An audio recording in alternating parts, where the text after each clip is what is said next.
नमस्कार दोस्तों, मैं हूं नीरज और आपकी अपनी कक्षा में स्वागत है। इस वीडियो में हम लोग प्रतिरोध के प्रभावित करने वाले कारक के बारे में पढ़ेंगे कि वो कौन-कौन से कारक हैं। इसको इंग्लिश में हम लोग कहते हैं फैक्टर्स अफेक्टिंग रेजिस्टेंसेस, कि वो कौन-कौन से कारक हैं जो कि रेजिस्टेंस को प्रभावित करते हैं। अब देखिए, अब तक हमने पढ़ा है कि किसी वैद्युत परिपथ में धारा के प्रवाह को विरोध प्रतिरोध कहलाता है। यानी कि धारा के जो भी करंट फ्लो कर रही है उसका जो भी अपोज करता है उसी को हम क्या कहते हैं, प्रतिरोध कहते हैं। ये चीज आपको ध्यान रखनी है। तथा वह युक्तियां सामान्यतः दो टर्मिनल वाली जिसमें प्रतिरोध का गुण पाया जाता है तथा जो किसी वैद्युत परिपथ की धारा को सीमित करती है यानी कि लिमिट करती है, वो क्या कहलाती है, हमारी प्रतिरोधक यानी कि रजिस्टर कहलाती है। तो प्रतिरोध क्या है, किसी भी एक तरफ से कह सकते हैं कि वायर है हमारा, उसमें एक प्रॉपर्टी होगी जो कि धारा के प्रवाह को क्या करेगी, विरोध करेगी। उसको हम क्या कहते हैं, प्रतिरोध कहते हैं। लेकिन वो पूरा का पूरा अगर हम उस एलिमेंट का इस्तेमाल कहीं पे करते हैं तो उसको हम क्या कहते हैं, प्रतिरोधक कहते हैं, रजिस्टर कहते हैं। अब आगे देखें तो क्या है, इलेक्ट्रॉनिक परिपथों में रजिस्टर न केवल धारा को सीमित करने का कार्य करती है बल्कि सिग्नल के लेवल का मतलब स्तर, लेवल का मतलब है कि जैसे नॉर्मली कहीं कहीं हम लोग कहते हैं कि 12 वोल्ट की बैटरी है, 10 वोल्ट की बैटरी है, तो इसका मतलब क्या होता है कि उसका हाईएस्ट लेवल कितना है, मतलब उसकी मैक्सिमम वैल्यू कितनी है। तो वो लेवल इसी की बात कर रहे हैं।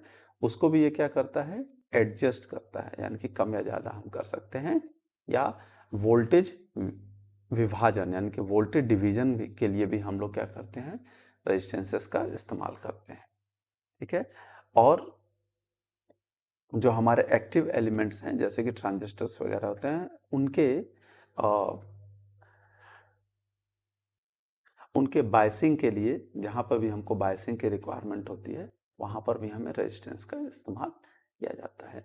तो अब हम यहाँ पे देखेंगे कि रेजिस्टेंस को अफेक्ट करने वाले कौन कौन से कारक हैं, जिसमें सबसे पहला कारक है उसकी प्रतिरोधकता यानी कि रेजिस्टिविटी उसकी क्या है।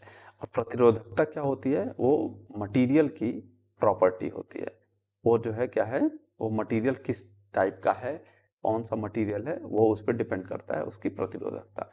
फिर उसकी लंबाई, उसके अनुप्रस्थ काट का क्षेत्रफल यानी कि क्रॉस सेक्शनल एरिया, उसके बाद ताप यानी कि टेम्परेचर, किस टेम्परेचर में रखा गया है, आर्द्रता यानी कि ह्यूमिडिटी क्या है।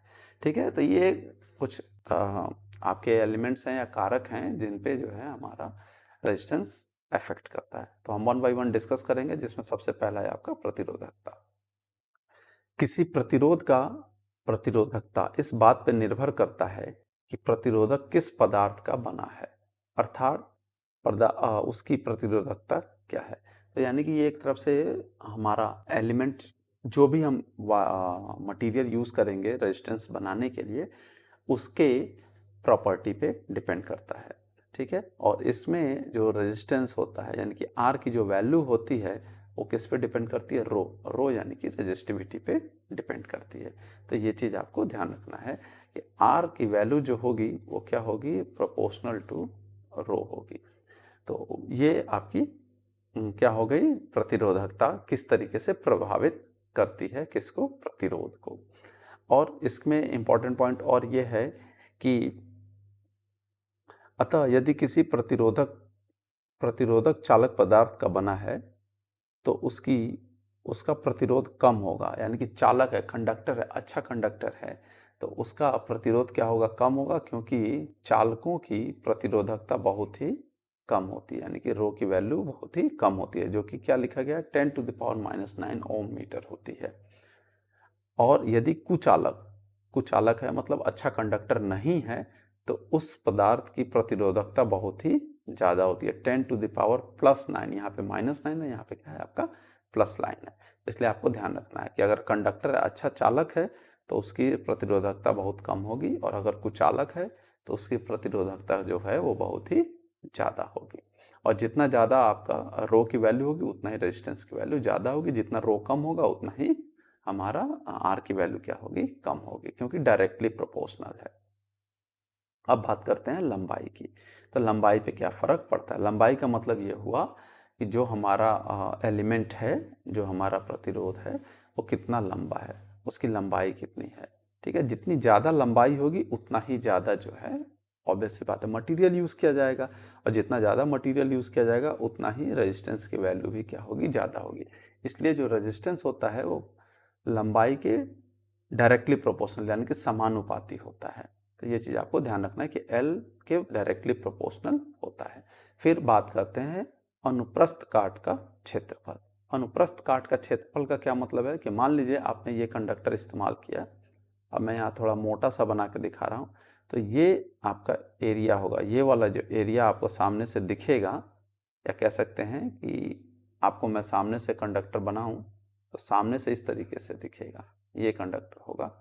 ठीक है, तो ये जो एरिया है आपका, ये वाला एरिया जो आपको दिख रहा है, ये हिस्सा जो है ये क्या है हमारा, जिसको कहा जा रहा है क्रॉस सेक्शनल एरिया। और इसी को किससे रिप्रेजेंट किया जाता है? कैपिटल ए से रिप्रेजेंट किया जाता है। तो ये क्या होता है, जितना ज़्यादा होता है उतना ही हमारा रेजिस्टेंस की वैल्यू कम होती है, क्योंकि यहाँ पर इन्वर्सली प्रोपोर्शनल होता है। तो क्या लिखा गया यहाँ पे देखिए कि R is inversely proportional to A। तो जितना ज़्यादा होगा उतना ही R की वैल्यू कम होगी, जितना ये A की वैल्यू कम होगा उतना ही आपका R की वैल्यू क्या होगी, ज़्यादा होगी। यानी कि हम ऐसे सोच सकते हैं कि अगर तार हमारा पतला है तो हमारा R की वैल्यू बहुत ज़्यादा होगी, और अगर तार हमारा मोटा है तो यानी कि ऑब्वियस बात है A की वैल्यू ज़्यादा होगी, तो हमारा R की वैल्यू कम हो जाएगी। तो ये हमें ध्यान रखना है। फिर इसके बाद आता है तापमान। तो तापमान की अगर हम बात करें तो देखिए लिखा है किसी प्रतिरोधक का प्रतिरोध तापमान के बढ़ने से बढ़ता है, और तापमान पदार्थ के अणुओं के बीच में कंपन को बढ़ा देता है, जिससे फ्री इलेक्ट्रॉन्स जो है इधर उधर प्रभावित होने लगते हैं। ठीक है, तो ताप के बढ़ने पर इन कंपन करने वाले अणुओं में के आपस में टकराने लगते हैं, और उसके कारण से धारा का मान जो है वो क्या हो जाता है, हमारा कम हो जाता है। इसका मतलब ये हुआ कि अगर टेम्परेचर हमारा बढ़ेगा तो प्रतिरोध भी हमारा क्या होगा, इंक्रीज होता जाएगा। तो अगर इन सबको आपस में कंबाइन करें तो R का जो फॉर्मूला होता है वो आपका फॉर्मूला क्या है, R is equal to rho L upon A। यहाँ पे रो डायरेक्टली प्रोपोर्शनल था, L भी डायरेक्टली प्रोपोर्शनल था, और A जो है हमारा इनवर्सली प्रोपोर्शनल था। तो इस तरीके से जो है हमें R की जो फॉर्मूला है R का, वो हमें मिल जाता है। तो कहीं पे भी न्यूमेरिकल में अगर ये सारी चीज़ें दी गई हैं तो हम बड़े आराम से जो है R यानी कि प्रतिरोध की वैल्यू फाइंड कर सकते हैं। तो आशा करते हैं कि आपको ये वीडियो पसंद आई होगी। अगर वीडियो पसंद आई है तो अपने दोस्तों के साथ शेयर करें, और चैनल पे अगर नए हैं तो चैनल को सब्सक्राइब कर लें। धन्यवाद।